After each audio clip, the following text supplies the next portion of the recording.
কেউ কথা রাখেনি। ৩৩ বছর কাটল, কেউ কথা রাখেনি। ছেলেবেলায় গোষ্ঠমী তার আগমনী গান হঠাৎ থামিয়ে বলছিল, শুক্লা দ্বাদশীর দিন অন্তরটুকু শুনিয়ে যাবে। তারপর কত চন্দ্রভূ অমাবস্যা চলে গেল, কিন্তু সেই গোষ্ঠমী আর এলো না। ২৫ বছর প্রতীক্ষায় আছি।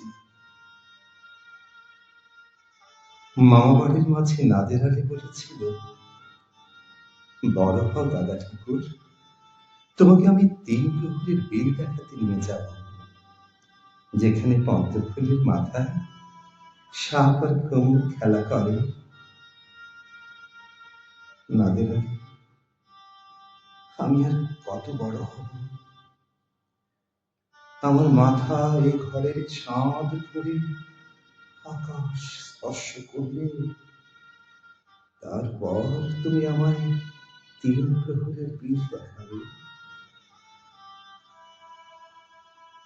একটাও রয়্যাল গুলি কিনতে পারিনি কখনো। লাঠি লজেন্স দেখিয়ে দেখিয়ে চুষেছে লস্কর বালের ছেলেরা। ভিখারির মতো চৌধুরীদের গেঁটে দাঁড়িয়ে দেখেছি ভেতরে রাস উৎসব। অবিরল রঙের খেলার মধ্যে সুবর্ণ কঙ্কন পরা ফর্সা রমণীরা কত রকম আনন্দে এসেছে। আমার দিকে তারা ফিরেও চায়নি। বাবা আমার কাঁদছে বলেছিলেন, দেখিস একদিন আমরাও। বাবা এখন অন্ধ, আমাদের দেখা হয়নি কিছুই। সেই রয়্যাল গুলি, সেই লাঠি লজেন্স, সেই রাস উৎসব আমায় কেউ ফিরিয়ে দেবে না।